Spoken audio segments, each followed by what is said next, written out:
नमस्कार, अस्सलाम वालेकुम, सत श्री अकाल, जय झूलेलाल। मैं हूं जी प्रेम बटलानी और आप देख रहे हैं हालात हाज़रा का प्रोग्राम।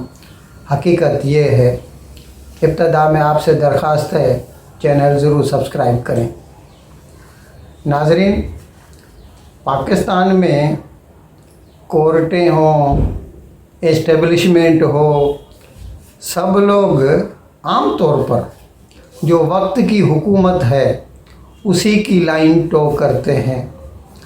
अभी जनाब नवाज़ शरीफ जब 2018 में इमरान खान हुकूमत में आ गए तो उसके बाद नवाज़ शरीफ को नाअहल करार देने के लिए आइन में तरमीम की गई थी और उसमें आर्टिकल 62(1)(f) इंसर्ट कर दिया गया, जिसके तहत जो भी पब्लिक पोस्ट होल्ड करता है, अभी यहाँ उनका मतलब ये था पब्लिक पोस्ट से कि वो मेंबर प्रोविंशियल असेंबली है या मेंबर नेशनल असेंबली है, या समझे उसके बाद वो वज़ीर बनता है, वज़ीर आज़म बनता है, वज़ीर आला बनता है। तो ऐसे फ़र्द के लिए ये लाजमी था या लाजमी कर दिया गया है कि वो सादिक और अमीन हो, यानी राइटियस हो और ट्रस्टवर्दी हो, सच्चा हो, ट्रुथफुल हो। तो उस लिहाज से जनाब नवाज़ शरीफ को सादिक और अमीन न समझकर उसे इलेक्शन कमीशन ऑफ पाकिस्तान ने उस वक्त उम्र भर के लिए नाअहल करार दे दिया था। जबकि जो कानून है यानी आइन में जो ये शक है उसमें पीरियड मुख्तस नहीं किया गया, ये नहीं बताया गया कि उसके तहत कोई भी सज़ा होगी। नहीं तो वैसे नॉर्मली क्या होता है, पीनल कोड वगैरह होता है तो हर जुर्म के लिए सज़ा का वक्त मुतय्यन होता है। भले उसमें एक बैंड होती है कि भाई 10 साल तक, 3 साल तक सज़ा दी जा सकती है, लेकिन ऐसा खुला नहीं छोड़ा जाता कि भाई जो जज को जो समझ में आए वो फ़ैसला कर दे। लेकिन यहाँ पर सादिक और अमीन अगर कोई नहीं है तो उसे कितने वक्त के लिए नाअहल करार दिया जाना है ये साफ नहीं है। इसीलिए उस वक्त जनाब नवाज़ शरीफ को ताउम्र के लिए नाअहल करार दे दिया गया था। अच्छा, फिर इसके बारे में वक्त बवक्त मुल्क में मतलब बहस मुबाहसे होते रहते हैं, अलग अलग किस्म के ख़यालात पाए जाते हैं अमंग पॉलिटिशियंस। ज़ाहिर है क्योंकि वो स्टेक होल्डर्स हैं, उनके ही ऊपर ही असरअंदाज होता है। अभी क्योंकि फैसल वावड़ा को हाई कोर्ट ने नाअहल करार दे दिया है, इलेक्शन कमीशन ने नाअहल करार दे दिया है क्योंकि ही इज़ होल्डिंग 2 नेशनलिटीज़, यानी वो बैक वक्त 2 कौमियत रखता है और इसीलिए वो उससे सेनेटर की पोस्ट भी छीन ली गई थी, यानी उसे नाअहल करार दे दिया गया और ताउम्र के लिए उसे फिर से वो किसी भी इलेक्शन में खड़ा नहीं हो सकता। अभी उसने इसको चैलेंज किया है, अपनी जो नाअहली है और ये जो कानून है यानी आइन की जो ये शक है 62(1)(f) उसको उसने चैलेंज किया है कि ये जो है बुनियादी हकूक़ के ख़िलाफ़ है। और ख़ास बात तो ये है कि नॉर्मली हम देखते हैं, हमने भी पढ़ा है लॉ, तो उसमें क्या होता है कि कोई भी जुर्म हो उसकी एक सेक्शन में जो है ना जुर्म की डेफिनेशन होती है, फिर दूसरे में उसकी सज़ा बताई जाती है। यहाँ पर ये तो बताया गया है कि जो सादिक और अमीन नहीं है उसे नाअहल करार दिया जाना है, लेकिन सादिक और अमीन उसका मयार क्या है, उसका क्राइटेरियन क्या है, वो नहीं बताया गया।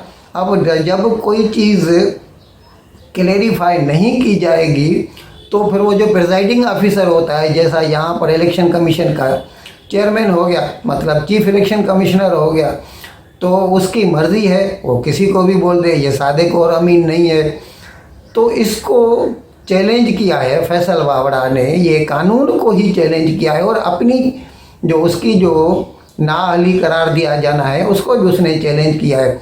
तो अभी ये जो कोर्ट में जब भी कल इसके ऊपर बहस हुई तो अपने तौर पर अभी फैसला तो नहीं आया, अभी उसमें थोड़ा वक्त लगेगा, लेकिन चीफ जस्टिस जस्टिस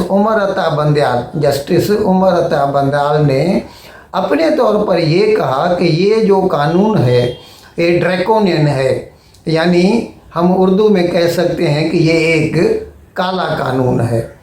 अभी देखें इसका नतीजा क्या निकलता है। लेकिन अभी जैसे अभी नवाज़ शरीफ को करार दे दिया गया था नाअहल, अभी वो नैब कोर्ट का जो उसके ख़िलाफ़ जो केस था वो अभी इस्लामाबाद हाई कोर्ट ने फेंक दिया है, उसको बरी कर दिया है सबको। तो अभी he can come back very easily, और उसका अभी मतलब थोड़ा प्रोसेस है, उसके लिए वो अप्लाई करेंगे कि अभी क्योंकि उसके ऊपर कोई केस नहीं है तो मतलब वो सादिक और अमीन है, फिर उसको जो है नाअहली उसकी जो कैंसिल हो जाएगी। ये थोड़ा वक्त लगेगा लेकिन हो जाएगा।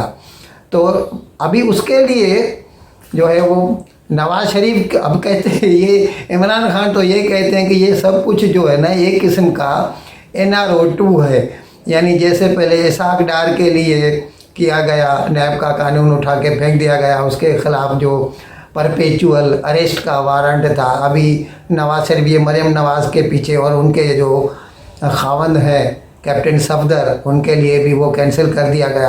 अभी देखें सुप्रीम कोर्ट इस फैसले में मतलब फैसल वावड़ा का जो ये केस है चैलेंज किया उसने जो 62(1)(f) को, इस सिलसिले में क्या फ़ैसला करती है। नाजरीन, थोड़ी देर केवल हमने आपको बताया कि मरियम नवाज़ तो अभी जैसे वो इमरान खान है वो कहते हैं कि इसाक डार को ये जो वापस आने की इजाज़त मिली और वो आके वज़ीर ख़जाना बन गया है पाकिस्तान का, तो ये NRO 2 है। और फिर नवाज़ शरीफ भी आ जाएगा कुछ दिनों में, तो ये भी NRO ही कहा जाएगा बकौल उसके। NRO जो है ना वो परवेज़ मुशर्रफ में शुरू किया था, बेनज़ीर उसके जो मतलब लोग उस वक़्त पाकिस्तान से बाहर थे उनको एकोमोडेट करने के लिए।